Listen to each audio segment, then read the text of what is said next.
of the lectures, as I will tell you later.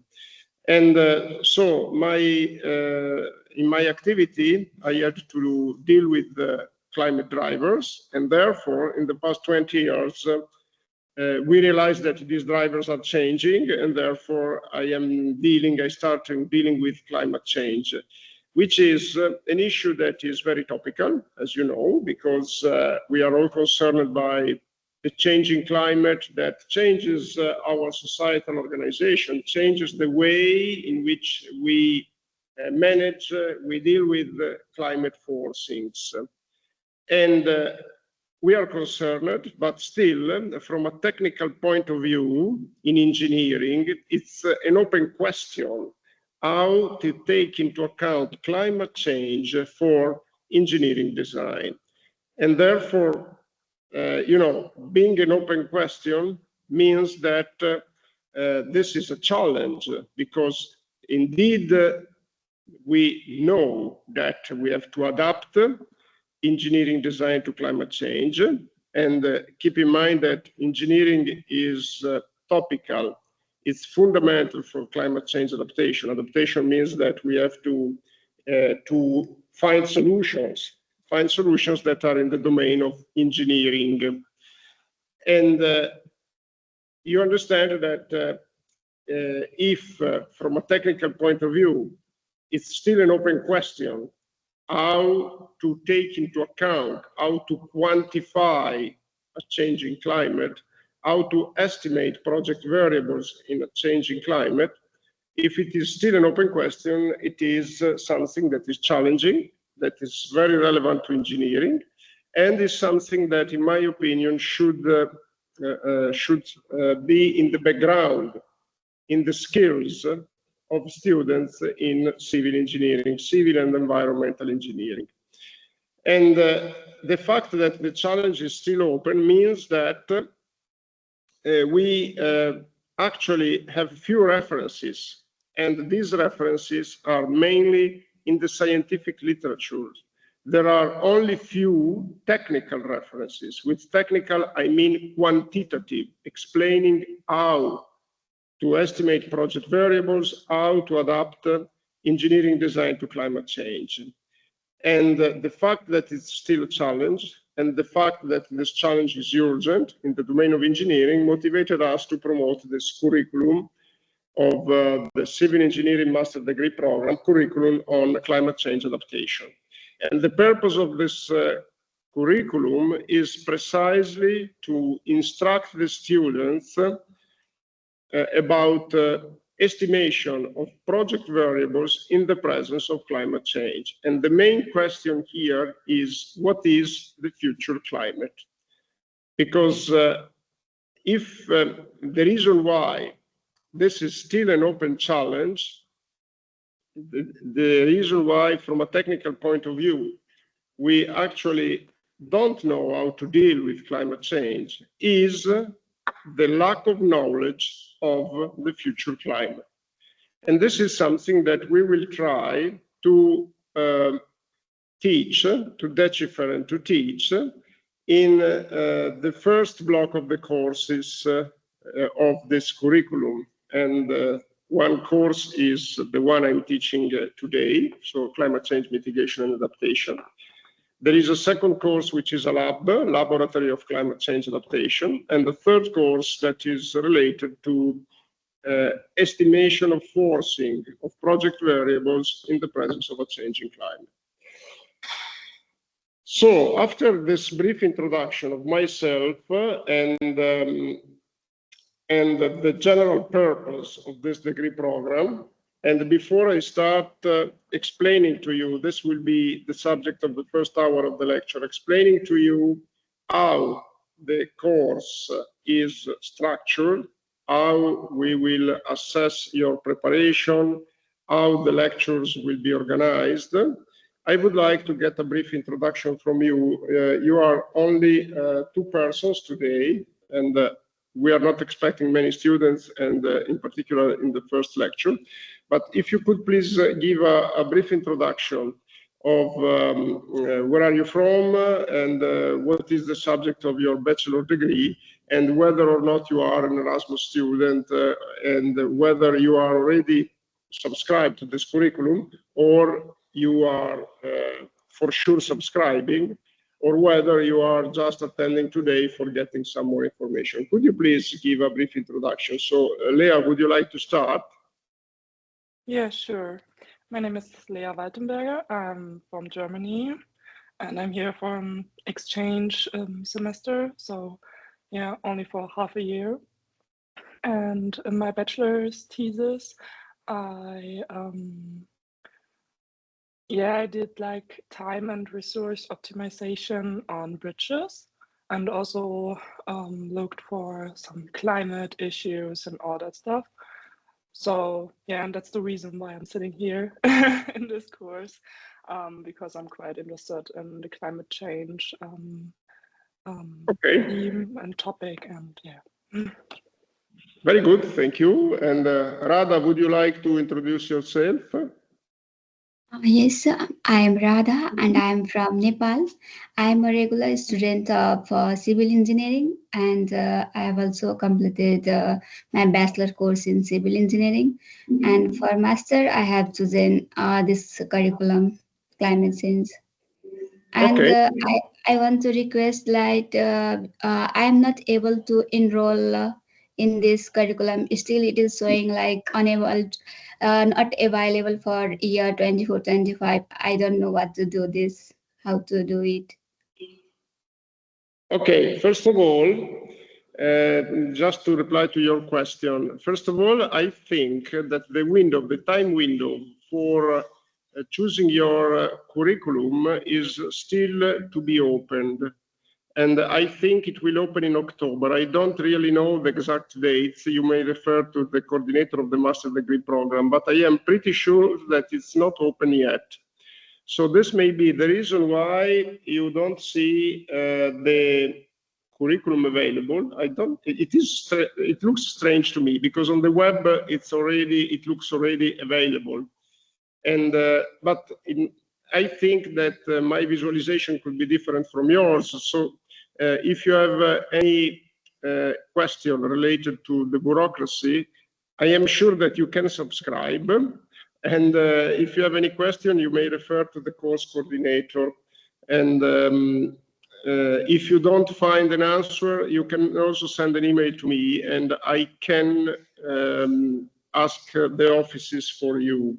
But first, please send an email to your reference for students related to the master degree program. And if for some reason you are not happy with the replies, just let me know. Okay, thank you. Okay, perfect. Actually, I am expecting these lectures a reduced number of students, I would say between 5 and 10. And this was our target because this is the first year with this curriculum and with these courses. It's the first year. And therefore, we wanted to start with few students only because for those students that are attending the master degree program, we also would like to secure the opportunity for internship in Bologna or Ravenna, depending on the wishes of the students. So I prefer to start with few students only.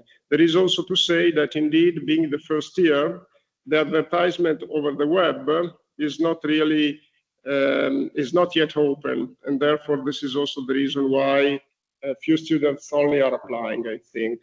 And okay, in any case, while I speak, if you have any question, because in the room there are no students, so if you have any question, just interrupt me and let's have this kind of conversation. My plan for these first 2 hours is to explain to you how, as I said, the logistics, how the course will work.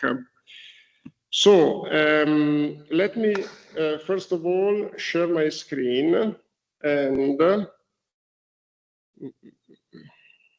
okay, 1 second, because you know, the first lecture I have to get the PC set up. Okay, so window, yes. Screen. Okay, good. Now you should see my screen, and in particular, you should see, 1 second only, a page of my website here. And if you don't see my website, just let me know, okay? Because I cannot check, or maybe in the, okay. So what you see on the screen now, I hope you see it on the screen now, it's my website. And usually I make the lecture notes available on 2 locations. One is my website and the other one is Virtuale. I will open Virtuale later on, okay? And I'll explain to you what is Virtuale. So my website, the address is very simple, as you see above here. It's just www.albertomontanari.it. Alberto Montanari without spaces, just continuously I selected in the bar address the website, you see, www.albertomontanari.it. This is the address of my website, which is public. It's open to everybody.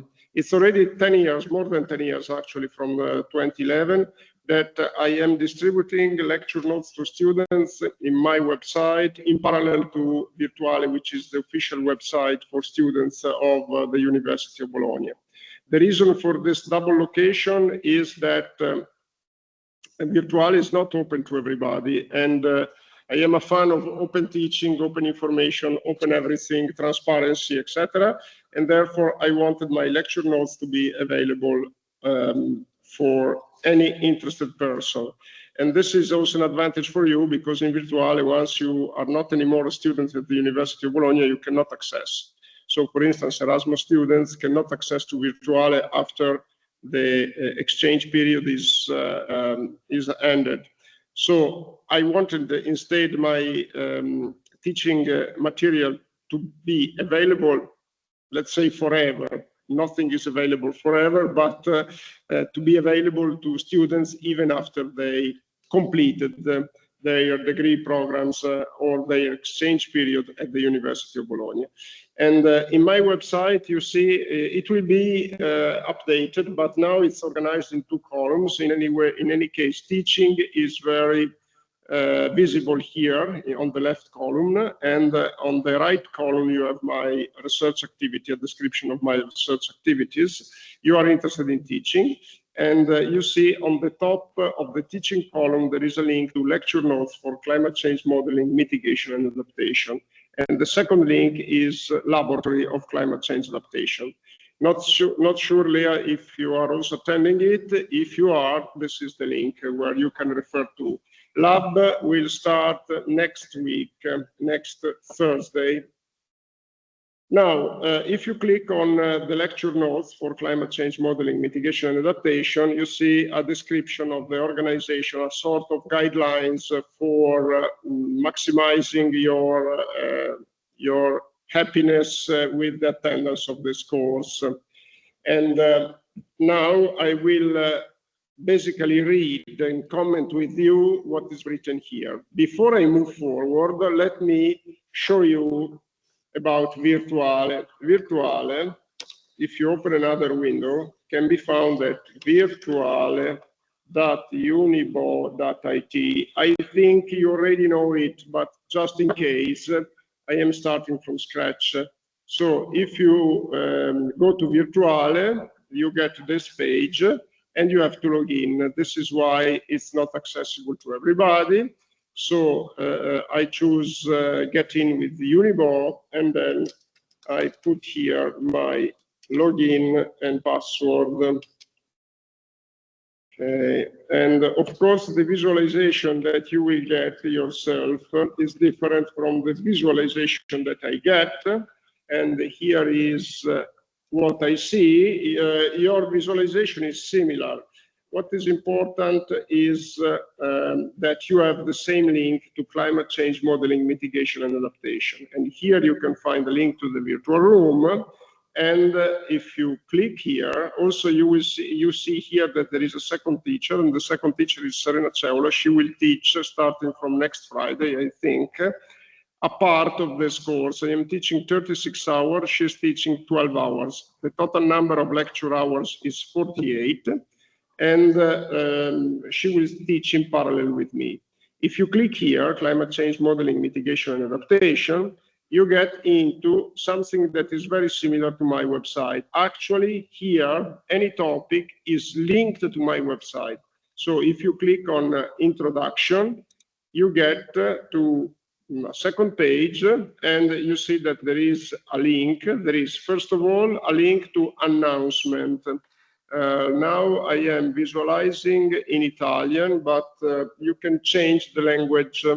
I don't find right now the correct, because they revised it, I don't find the correct, let me see, lingua. Okay, lingua, let's change it in English. Okay, so you see here still annunci, still in Italian, and announcements, there is nothing there for now. Announcement is extremely important, news, because this is the way I prefer to communicate with you. There are two possible ways. One is right here. So if I write here is a forum. If I write here, you see that I can add a discussion topic, and the message is forwarded to your email, to your Unibo email, provided you subscribe to the course. To subscribe to the course, first of all, maybe that still you don't see it in your links, because it will become visible to you once you selected the course in your study plan in October. But there should be the possibility for you to subscribe also autonomously. If I look at subscription now, what I see is, yeah, you are, Leah, you are here. This is perfect. There is a third student who is not here, and also you, just one second, you, Rada, are not here. Okay, so it's try to subscribe. I think you can choose the subscription mode here, and probably it's just one second, forced optional. I'm not sure whether I should habilitate you to subscription optional. I'm not sure. Just try. And if you can't subscribe, just let me know. You can also send an email. So it is important that you subscribe, because once you subscribe, when I send a message to the forum, then you get it on your email. And this is the first way that I can use, the first channel I can use to communicate with you. There is a second channel, simply, it's the Teams chat, okay? So in the chat here, which is available to you, I can write here. Usually when I have important messages, I write in both of them. What could be important messages? Opportunity for internship, additional references, like I found a good article, a good technical report, you can download it here. Or something like, I am late at the lectures, sorry, the train is late because I'm traveling to Ravenna. And so anything that is very important will be written by me, both on Teams and Virtuale. Let's go back to Virtuale. And if I go to the introduction again, one second, general. Okay, let's get to the second link, guidelines for a successful learning and exam, to see how it works. And you see that there is another link to click, guidelines, and the link brings you to my website. So this is the way I use. I basically clone my website to Virtuale to make sure that you have updated information, okay? And let me go back in Virtuale main page, general. And here you see a link on the right. Let's look at the right column. And just 1 second, I don't understand. Okay, because sometimes I get some sound, and let me just give me a second. I need to disable the audio of my. Okay, it's done. And so on the right, description of the course, and there is a link to my website, which is fine. And what you see here, the second link is important, is Panopto. Here in this window, you will find a link to the videos of the lectures. Videos of the lecture will be made available in 2 channels, and one is Panopto, okay? And 2 channels with the same video. I will tell you just a bit later what is the second channel, okay? So here in Panopto, you can find the videos. I think that for Virtuale, it's all that I can say. One important thing, in Virtuale, and I will let you know, I will make available later on a self-assessment test. It's a clone of the exam. I will tell you later today how the exam is structured, and you will have the opportunity to make a self-assessment of your preparation through some quizzes in Virtuale. And it's still to be published. It's not yet available, the self-assessment test, because it doesn't have any meaning to make a self-assessment test available today. But later on, in October or November, you will have the opportunity, you will see it, and you will have the opportunity to make a self-assessment of your preparation. And this is available only in Virtuale for technical reasons, okay?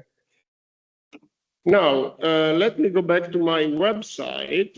Here we are. Okay, so now let's be more specific about this course, how it is structured, what is the purpose, and I will take also the opportunity to give you motivations for the activation of this curriculum on climate change adaptation. I already mentioned to you that the motivation actually is the fact that climate change adaptation, design, project in the presence of climate change is a topical issue. And therefore, we decided to give this opportunity to students. Keep in mind that similar courses are very rare. So university programs that focus on technical design of climate change adaptation are very rare.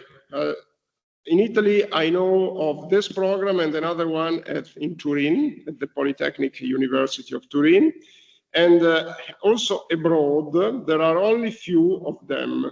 There is another course at the University of Bologna at the Faculty of Physics in Italian, which is, by the way, more oriented towards understanding the physics of climate change. It is not an engineering program. By the way, here we are in an engineering program, but our focus will be not only technical design, not only engineering. Our focus will also be to understand climate change and try to gain a knowledge of what are the drivers of climate change, what are the causes, and what is the physics behind it. Because, of course, in order to provide good support to engineering, you have to know the underlying theory for everything. So in the same way as in engineering program, we study physics, in this curriculum on climate change adaptation, we study the physics of climate change. Okay, so it will be not only engineering. This is very important to be kept in mind. About this specific course, first of all, this is a course that is meant to be delivered in physical presence, but the course is included in the experimental activities of the University of Bologna on innovation in teaching, and therefore is allowed to deliver also the lectures in streaming and is also allowed for 1/3 of the hours if students and teachers want to take this opportunity, is allowed to be delivered online only. This means that today I am teaching in physical presence in Ravenna. So if you wished, you could come here and see me in person. And this is what usually I recommend to students, at least some of the lectures, because, you know, physical interaction is different from online interaction. Online interaction has other advantages, which we all know, but on the other hand, the physical interaction gives an added value. And so today I am in Ravenna, but I am allowed for 1/3 of the hours, which means about 12 hours. If I want, and the students want that, I am allowed to deliver the lecture only online, okay? In the timetable now, you always see the room. First of all, we will talk about the timetable later, but let me give this anticipation. You always see the room, but I anticipate that some of the lectures will be online only, and I will tell you later what the lectures are. At the beginning, I am trying to be in a physical presence, available in physical presence, because, yeah, please come in. Okay, we have another student who joined. And at the beginning, I try to be physically present, because I think, as I said, that especially at the beginning, physical interaction is important. But no problem at all if you decided to attend online only. No problem at all. And I mean, my availability in physical presence is to provide you with an additional support. But if you decided to attend online only, no problem at all. Given that you just joined, can you please introduce yourself? We have 2 students online, and then there is you. Yeah. Mm-hmm.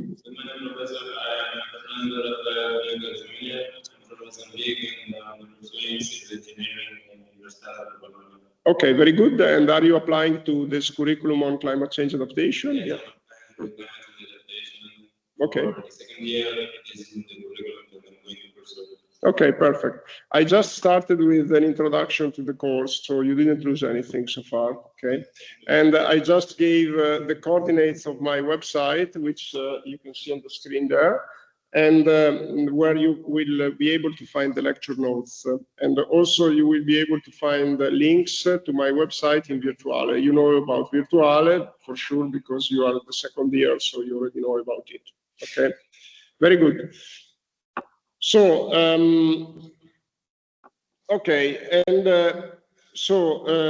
basically, keep also in mind that the lectures are delivered in streaming and are recorded, and the videos will be made available. So you may also decide to watch the videos and not attend the lectures in streaming, and this is up to you. As I said, I give you my advice, but feel comfortable, and if for some reason you prefer to attend online or attend offline by looking at the videos, it's not a problem. A recommendation: I provide reference to my teaching on my website, but this is probably the only source of information that you will be able to find. We don't have textbooks, we don't have technical guidelines for climate change adaptation. They are not yet available. As I said, from a technical point of view, this is an open topic, and it's a topic that is evolving, is a topic that is confined within the domain of scientific research, and therefore try to make reference to what I am teaching. So either attend the lectures, look at the videos, and look on my website. Generally, I can say that everything that you need to prepare the exam can be found in my website. So if you asked me, is it possible to prepare your exam without looking at the lectures, without attending and looking at the videos, I would say yes. And you may use the video as a reference, but everything is available on my website. Of course, as you know better than me, attending lectures gives you something more because of the physical interaction and whatever. Okay, so what is the focus of this course? This course focuses on solution for climate change mitigation and adaptation in the domain of civil engineering. So solutions in terms of infrastructures, of technical design. And basically the course will focus first on climate change. What is climate change? What are the causes? What are the possible solutions? What are the implications in civil engineering and possible solutions? And then it will deal with general principle, general theory supporting engineering design in the presence of climate change. There will be a laboratory associated to this course that will develop some of the case studies. And I anticipate, but I will tell you later, one case studies I'm thinking of is the Strait of Messina Bridge. You know, that is projected to be the longest suspension bridge ever realized. And of course, it needs a careful design. The executive design, the executive project has not yet been finalized. They only presented what we call intermediate project. We call it progetto esecutivo in Italian, progetto definitivo in Italian, which literal translation is final project, but the final project only explains the solutions. It doesn't size the structures. The sizing of the structures is to be developed in the executive project, what we call progetto esecutivo, which is still to be developed. And of course, the plan is to start developing it now.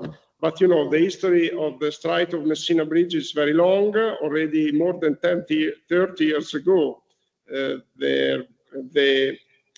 what we call this progetto definitivo, so final project has been approved. It was approved in the 90s of the past centuries, and then everything was blocked.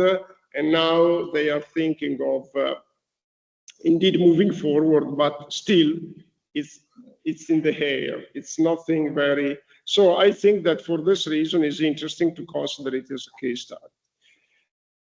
Okay, and there will be in the second semester another course that will focus on the actual estimation of design variables. In this first course, we will talk about solutions, but we will not talk about actual estimation of design variables. We just make an introduction. In the second semester, we will talk about quantitative estimation of design variables, how we can adapt our engineering design in order to deal with climate change. And this is giving to you the basis for getting in this semester and the next semester the specific applications related to different domains. A question from the room, yes? We will be discussing the table, quantity table, below the quantities. The next year, during the second semester, servicing that we are going to discuss about the estimation. Yes. So I want to know if we will go till the bill of quantity of the project. Okay, so the question is, in the second semester, I talked about quantitative estimation, and the question of the student is, what do you mean by quantitative? So what kind of details of the project we will discuss? Did I understand well? Yes, in this case, we will say we are going to design this house. And okay, perfect. We will need this much of material, this consequently is going to okay.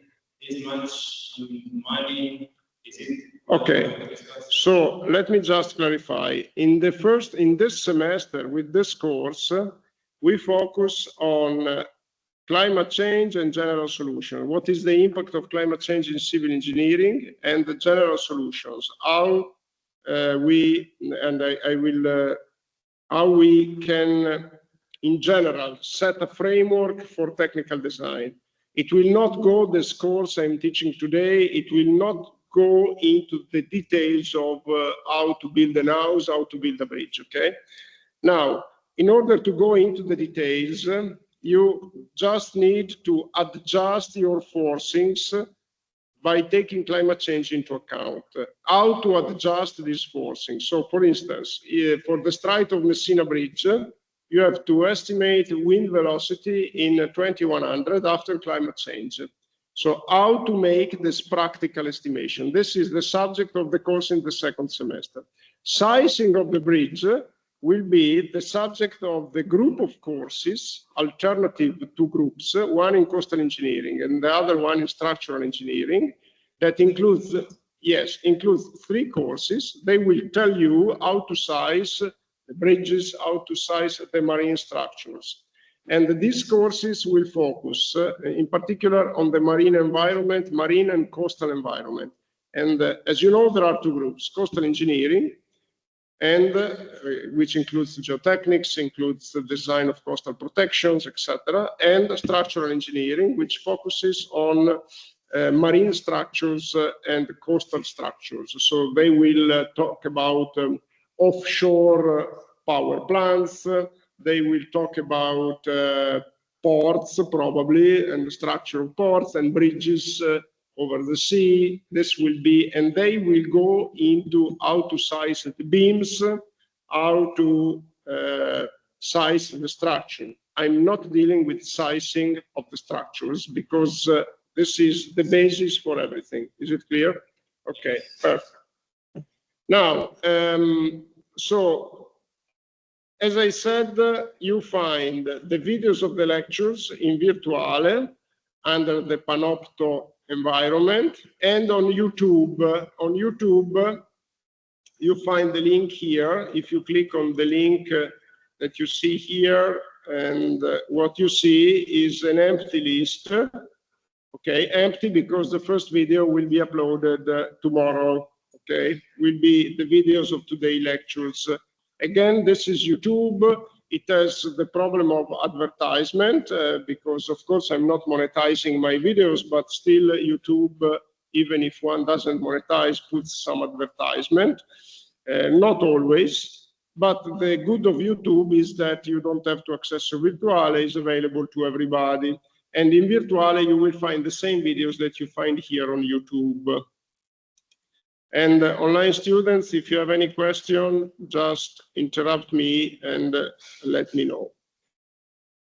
Now, the lectures, as I said, will be delivered mostly in physical presence. And what is the calendar? Let me just skip to the calendar because I think it's important. So in the official calendar, you see more hours than those that we need. And the reason is that they want to give us flexibility. Actually, my calendar is what you can find here, okay? So you see September 17 is today, and this is the timetable. September 24, same thing. As I said, I need to teach 36 hours. So here I should have 9 lectures. I think they are only 8 so far. Yeah, I have to add 1, okay? Because I need 9 lectures. Lectures are 4 hours. Each lecture day includes 4 hours. I need 9 days, and now you can see only 8. This calendar may change a little bit because it may happen that for some reasons we need to change the date. And when it changes, it will be updated here. I also will ask the university to update the online calendar, what you find on the website of the university, to avoid confusion, okay? I will ask to change it once I decided when is the last lecture, okay? So for now, this is the progress. The last lecture will be most probably on November 26. Okay. And then November 26, we end our lectures. About the timing, if you attend online or in physical presence, my aim would be these are blocks of 2 hours. Usually students ask me not to make the break, so to teach 1 hour and a half. And if you prefer to make the break, it's not a problem at all. Just ask me, and this is perfectly fine. Now, if we don't make the break, my preference would be to start in the morning at 11:15 sharp and teach until 12:45. If we decide to make the break, I will teach up to 1 p.m. Sorry, I was wrong. 12:45, yes, I'm not sure if I said 12:45 earlier. Anyway, from 11:15 to 12:45, if we make the break, I propose to start at 11:15 and end at 1 p.m. In the afternoon, I propose to start at 2 p.m. sharp and teach until 3:30. Okay. If we want to make a break, then I would, because I need to, for catching a train, I need to stop teaching at 3:30, a few minutes earlier actually. And so if you want to make a break, then I would propose you to start at 1:45 instead of 2. So if you don't make any request to me, I repeat what is the timetable each day is 11:15, 12:45, and then 2 p.m., 3:30. Everything is clear? Okay, good. Now, let me go back and remember the calendar. Just check it once in a while. I will tell you when it changes, but maybe you miss a message or you miss some communication. Anyway, just keep in mind that it will be updated on my website timely and a little bit later on the official website of the university. Okay, let me go back to my style of teaching, and in a way I like interaction with the students very much. So please let's make these lectures like a conversation and more than a speaking listening activity. Okay, and this is very useful for me, is also less tiring, is more stimulating, and I am pretty sure that it maximizes the transfer of knowledge, and it also is very efficient for your performances. So if you try to interact, you learn much more, your performances will improve a lot. So please take any opportunity to ask questions, to propose changes and of any kind to what I'm doing, like you want to make a break or you want to talk some more about a specific topic that looks interesting to you. What I did in the past, what I used to do actually, is also to stimulate students by giving the opportunity to deliver short presentations. Short presentation, not replacing my lectures, of course, but of something integrating my lectures. Like you may know about a case study in your country, a problem to be solved. And so these short presentations are very useful to stimulate the interaction also between the students and the teacher and among students. And I will give to you the opportunity to self-evaluate, as I said, your preparation. And I will also try to dedicate some time to questions by stimulating you to ask questions. So please, let's adopt interaction like a keyword of our joint adventure. Tutorial documents. The tutorial documents are given in the form of open web pages. So let me just try to click on the first one, the Earth system. Okay, if you click here, you see that the tutorial is a web page. This is not what I'm using to teach. To teach, I use a PowerPoint presentation that is a summary of the web page. And usually the link to download the PowerPoint presentation is at the bottom of the web page. So if you go down, you see that there is a link, download the PowerPoint presentation, okay? And you can download the PowerPoint that I used to teach. The reason why I am using a PowerPoint to teach is clear. I can't use these web pages to teach. It's like using a book to teach. It's impossible to read everything, okay? So I need to make a summary.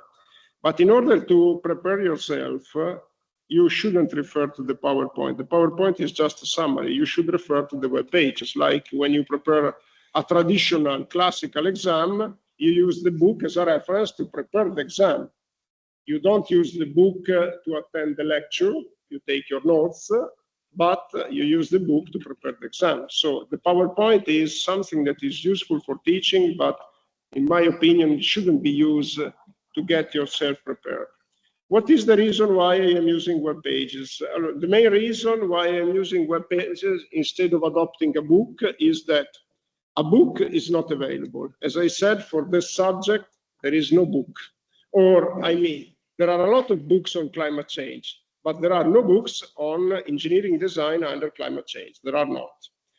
And so I should write my notes then. This is a possibility. The problem is that if I write my notes like on PDF, they are static. Web pages are dynamic. I can update them, and usually this is what I do. And usually I update the web pages every year because this is, as I said, an evolving subject. And really, any week you learn something more about climate change and technical design under climate change. And therefore, it's much easier for me to update the web pages, because otherwise, if I made available a PDF, I should alert you, look, the PDF is changed, download it again. And by using the web pages, it's more dynamic. And also I can use the links. So for instance, here you see that there are a lot of links. Like here, there is a link to the word holistic. What does it mean, holistic? You may not know it. So if you don't know it, here there is the link. You click on it and you get to this dictionary where it is explained what holistic means. Very often the link will bring you to a Wikipedia page. Let's try the next one, feedbacks. What are the feedbacks? You link here, you click here and you get to Wikipedia. I trust Wikipedia a lot as a reference in the English language because, you know, it's a community resource and usually it is objective. It is, I would say, always correct. It's very rare that you find mistakes on Wikipedia. And usually it's also objective. Of course, being a community reference, objectivity depends on participation of people. And therefore, this is why I said it is always correct and usually, not always then, objective. You have, when dealing with critical issues like climate change is, objectivity sometimes is a bit subjected, it's a bit aleatory, it's subjected to variability. And therefore, when you look at a reference, you have to really try to understand the reliability of the reference. You really have to understand what is the solidity of the reference. Okay, is the reference solid? And in Wikipedia, you can understand this by looking at the discussion. Any Wikipedia page has a discussion linked, and you can find, let me see, because view history, okay. First of all, you can edit it. Okay, you have to log in to create an account and you can edit it. And your edit is approved by the Wikipedia community. And if you look at the history, you see that here there is a complete report of the discussion. And this gives to you an idea of the attendance of the community to the specific item, and gives you an idea of the discussions that were within the community to elaborate the test. So why I'm saying this? Because usually we are not used to check the objectivity of our references. But in this case, as I said, climate change is a critical issue, is an evolving issue, which is subjected to a lot of innovation, and therefore checking the references is needed. And I will go into more details during this course. This is an additional challenge. I mean, you don't have an approved reference, you don't have a book which is peer-reviewed usually, and therefore it's approved. But on the other hand, you have a lot of references over the web, but like any reference over the web, you need to assess the reliability. Okay. So in these web pages, I can include these links, and this is your base for studying. I go back to the list, which is here, and you see that there are a lot of links, and keep in mind that the link here is provisional, and there is still a missing link to the case study of the Strait of Messina Bridge, because I am still working on the lecture notes. The link is provisional. We may add something, we may remove something. For sure, we will remove something. This list is too long. And let's look at the content, at the table of contents. There is a link to an introduction, which is something more with respect to what I am talking now. There is a link to the case study of the Strait of Messina Bridge, which will be developed in the Laboratory of Climate Change course, but with some implications also here. I think this is, as I said, a meaningful case study, because it's a project that has still to be finalized, and it's a very important project, many reasons. Now, the third link is climate impact in civil engineering. This is a lecture note that is under development. For now, it only lists 2 links to which we will make reference. And this will be the subject of our next lecture. So in which way climate change is effective civil engineering? What are the changes in design that we may expect? And this is what is discussed here. But then we need to understand climate change, to understand what are the causes and how it develops. And then we have some links on the Earth system. Climate is part of what we call Earth system. So it's the overall system underlying the evolution of the Earth, including ecosystems, including what we call solid Earth, volcanology, seismicity, including society. This is what we call the Earth system. Okay, and we will define it in more detail.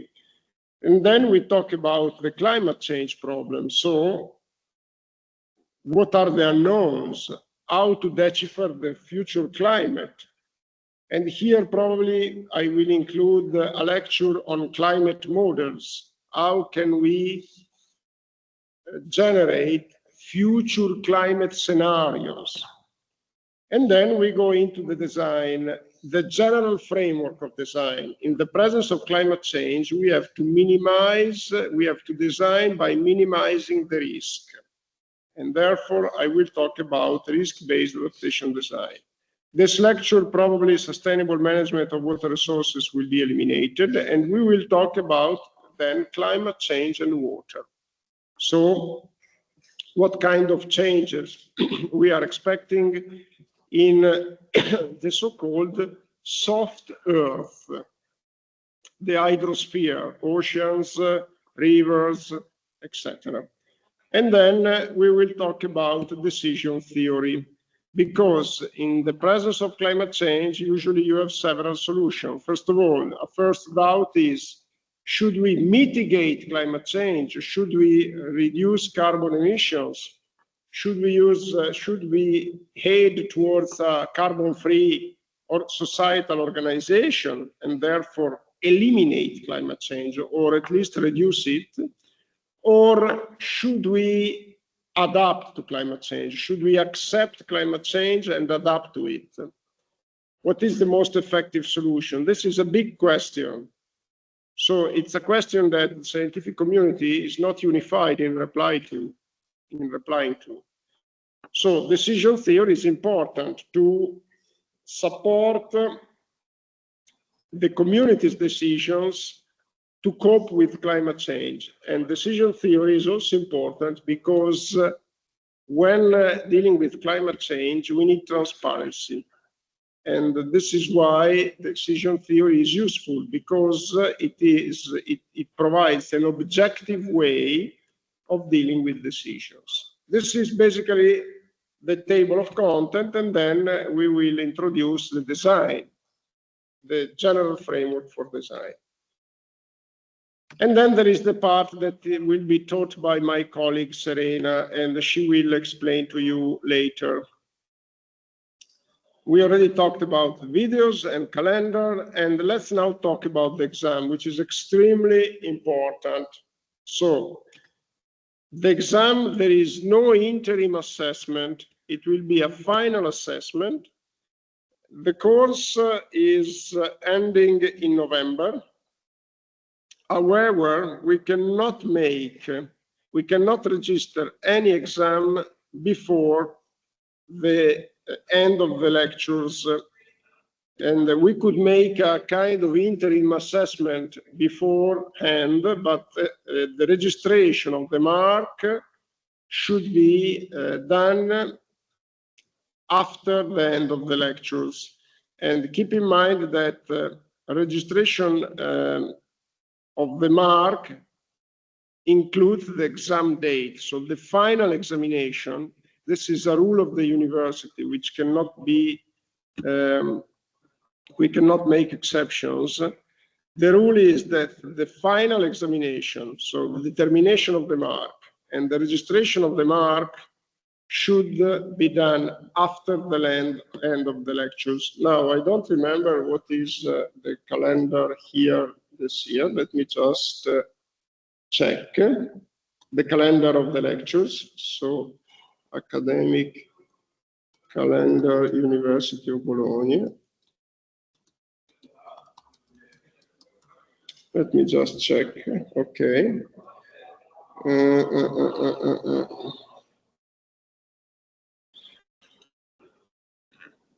So, according to Gemini, is from today to December 19. So let me see. Yes. Let me just check, because Gemini should always be checked. 1 second.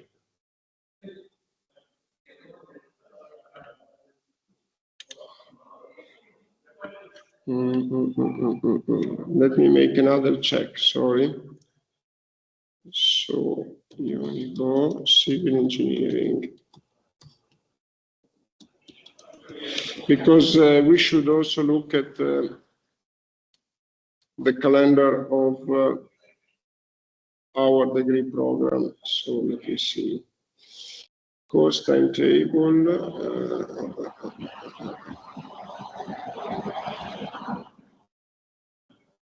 academic calendar. Okay.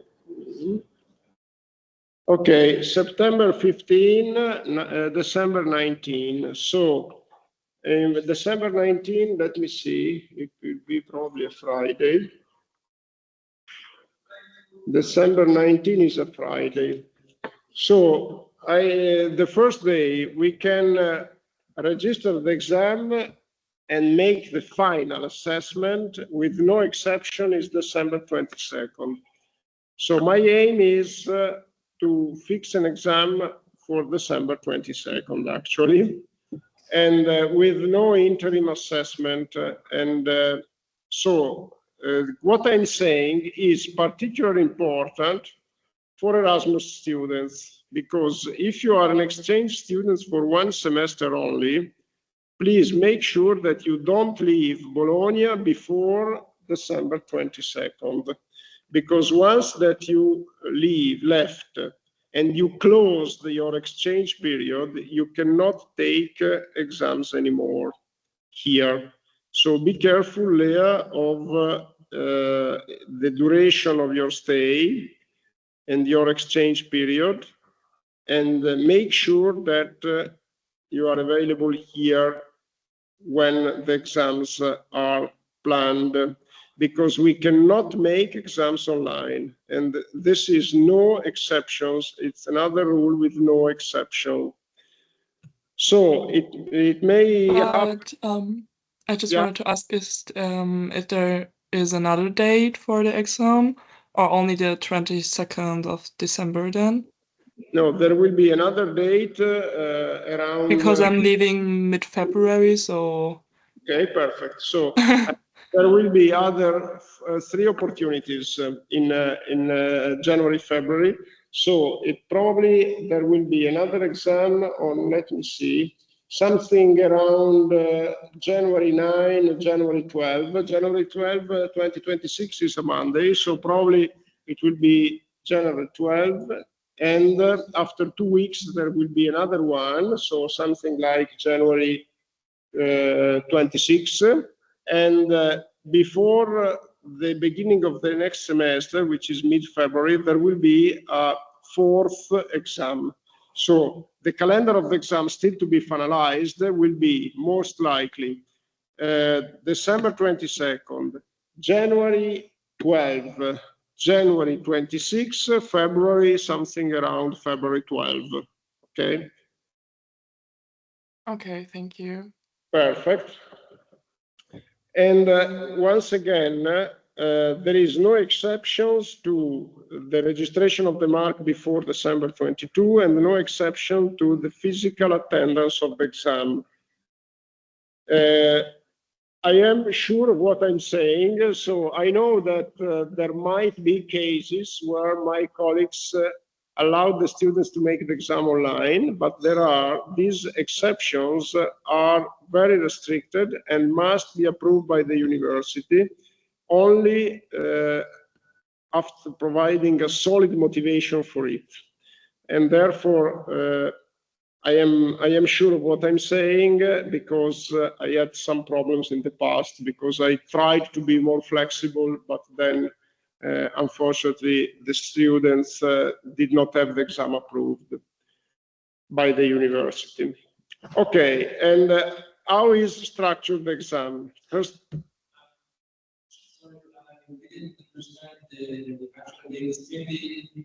these are not actual.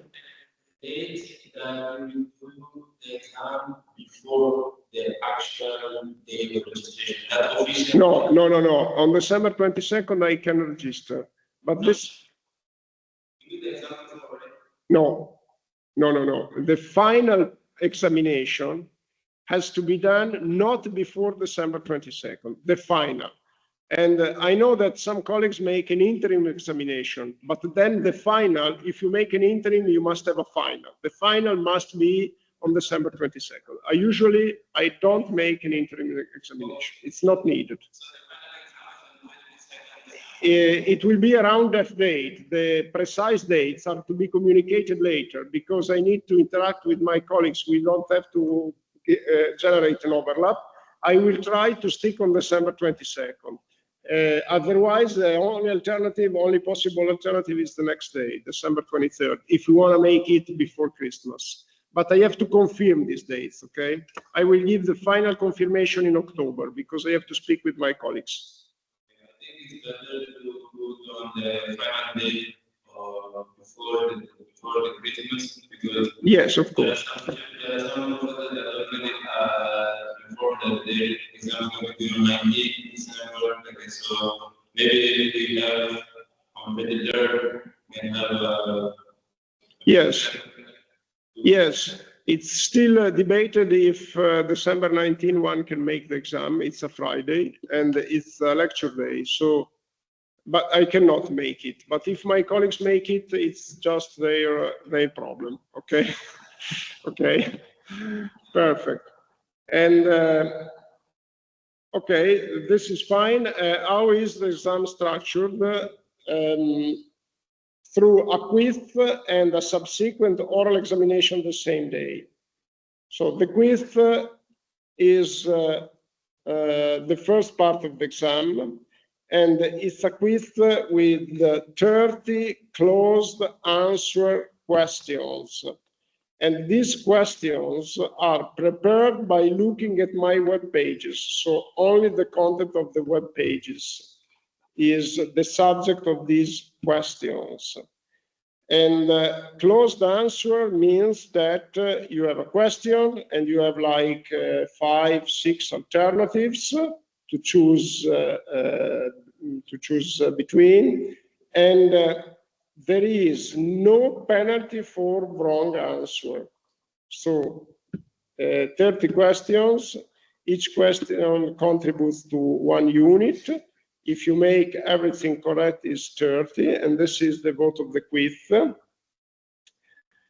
And once again, there is no penalty, so it is a favorable solution. During the exam, you can consult lecture notes. So it means that you can have access to my website. The exam is to be made on the PC that we make available, okay? And you are allowed to also use your own tablet to access my website. You cannot visit any other website other than my website. These are the rules, okay? You can use your lecture notes. If you have physical notes, you can visit my website, no other website. And of course, you cannot share the screen, you cannot interact with any people outside. And after the quiz, there is an oral examination that usually is very short, but it's still an important complement. And sometimes it happens that after the oral examination, the mark increases with respect to the mark of the quiz. Sometimes it happens that it decreases. It happens sometimes that students who made a very bad quiz, they end up with a final mark of 30. And it happens sometimes that students that ended up the quiz with the final marks of 30 are rejected after the oral. And you can, I don't register rejections, so you can take the exam how many times you want. It's no problem at all from this point of view. And another thing is that, of course, when I propose the mark, you can decline your mark and try the exam the next time. And if you decline, I don't register. You can decline as many times as you want. Keep in mind that the highest score, which means 30 over 30, is reserved to students who demonstrate a full knowledge of the notions and a very good ability to address questions through an effective synthesis, through a clear presentation. Capability of speaking, presentation abilities are part of my evaluation criteria, because I think it is extremely important, besides being prepared over the subject, that you can explain this subject to people. It's extremely important for a successful career. And therefore, I want to stimulate you also train yourself with respect to speaking capabilities, presentation abilities, etc. Usually I give a 5%, 6% of laudes, and the laude is reserved to students who demonstrate exceptional motivation, exceptional knowledge, and exceptional speaking capabilities. The exam will take place in Ravenna, and the location is to be defined unless you ask me to make the exam in Bologna. So if you ask me to make the exam in Bologna, this is also possible. But of course, we have to agree to take an agreement on that. And if needed, the exam is in Ravenna. I would say that I said everything. I am browsing back and see if I forgot something, but I would say not. So this is the general treatment of logistics and etc. Do you have any question? I only have a question for Friday for the laboratory. Are the lessons from Serena? I forgot her surname. Yeah, Ciao.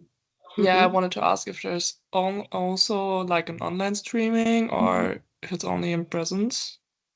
I think she is for sure recording the lectures. I think she will also teach in streaming, but you should refer to her. I think most probably yes, but you should refer to her. And if you want to know before next Friday, you can send an email. Okay. And you find the email is look for Serena Ceola, Unibo, and Ceola is spelled C-E-O-L-A. Mm-hmm. Okay. Okay. Okay, thank you. Yeah, no problem. And a final note, I said that there are some lectures still in development, and indeed, maybe that some lectures will be added to this list, so just stay updated on my website, because this is the first year that I teach this course, and therefore, you know, I am adapting, and usually I am adapting every year, actually, because based on my interaction with the students, some students may make specific requests, and when I can, I am much willing to adapt. Okay, any other question? So I would like to ask,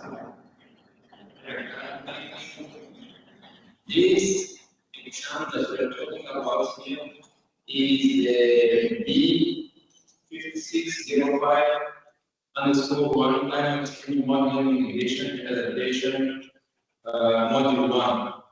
Yes. This is the exam that we're talking about. Yes, it's this one. Yes. B5605. Yes. Okay. So in the second semester, there is this elective that I'm trying to pursue, that is climate change adaptation. So that's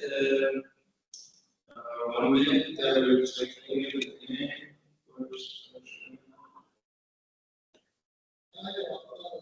There is this, it's called science of climate change. Yes, it is B6479 in Bologna. Second semester. Yes, it's an elective, and it gives additional information on the theory of climate change. Doesn't focus on specifically on engineering. Yes, and again, pursue this course next semester. It's the next semester, and is delivered by me and 2 other colleagues. It's an elective. Yes, I'm asking to confirm that they are different subjects. They are different subjects.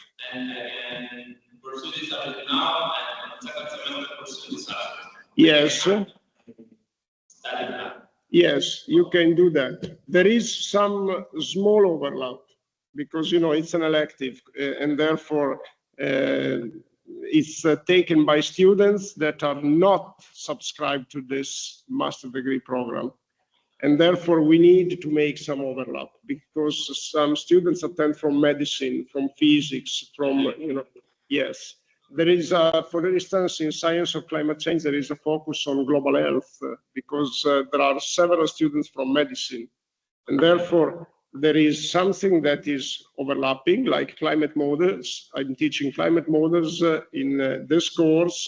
In this course, I'm teaching them in a more detailed manner, and also in science of climate change. Science of climate change, the exam is quiz only, and quiz only, okay? And again, it's delivered in Bologna with the same setting, streaming and video recording, okay? Okay, good. Other questions? Okay, and so let me stress once again that this is a new degree program, this is a new course.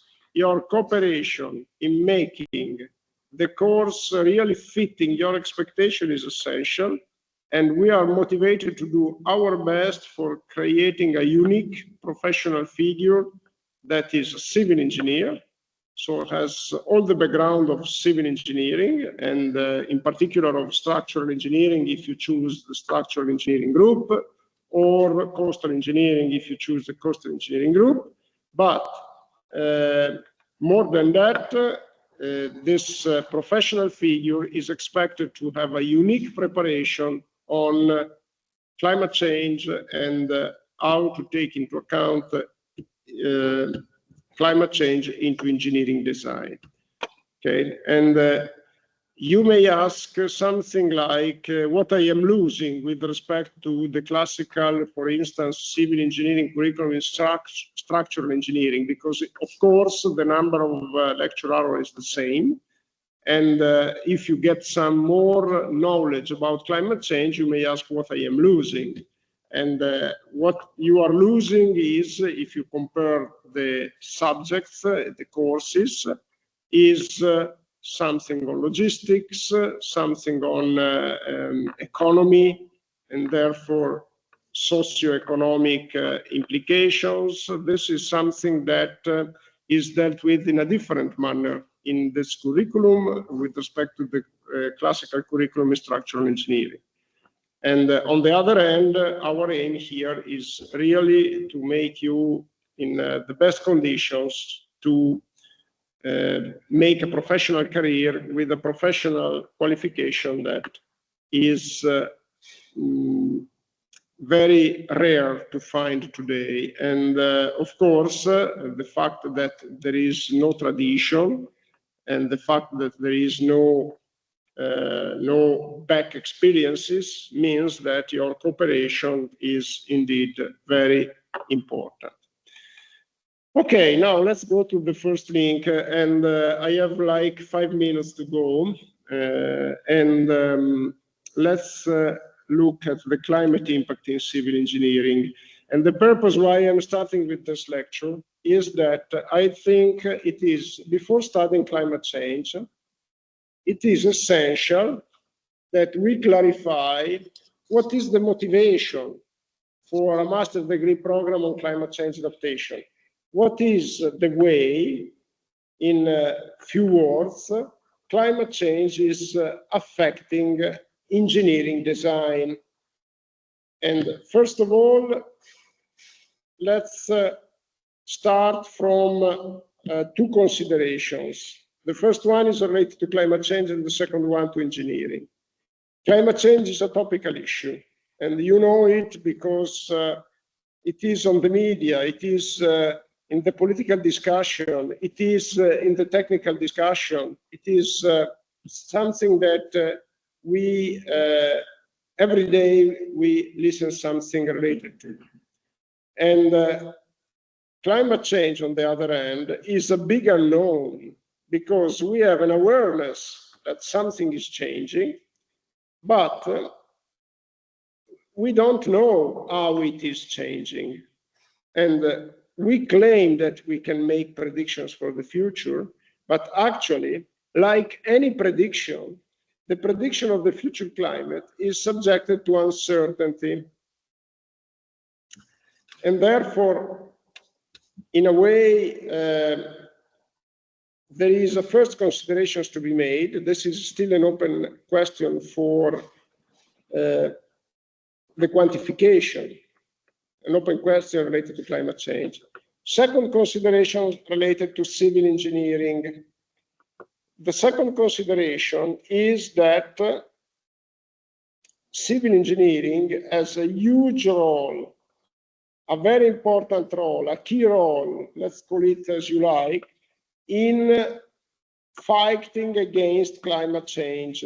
And this is something that is not usual. People don't know that. I mean, climate change requires solutions, and these solutions can be decarbonization, can be adaptation through infrastructures. The design of this solution is in the domain of engineering, civil engineering on one hand, electrical engineering or energy engineering on the other hand, or in a way, different branches of engineering, but it's the role of engineering is extremely important. And there is a big difference, let's say, one striking difference between the activity of people who try to understand climate change and the activity of engineers. Basically, understanding climate change is a scientific activity.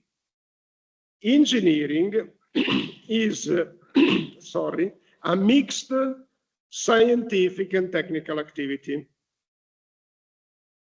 Apparently is a tiny difference, but there is a huge implication, which I am explaining now. So, let me stress once again this difference. Engineering involves scientific research, of course, because if you look at my personal experience, for instance, but it's the same experience as many other people, in order to provide consultancy to water boards, irrigation boards, national civil protection, I need to understand climate change. And this understanding is a scientific activity. So engineering is a mix between scientific activity, which means gaining a better understanding, and this is similar to the activity of people who study climate change, scientists who study climate change. But there is a second component in engineering, which is the technical activity, and also there is the connection between them. So engineers have to have some scientific duties, have to connect science and technology, and also have to support application.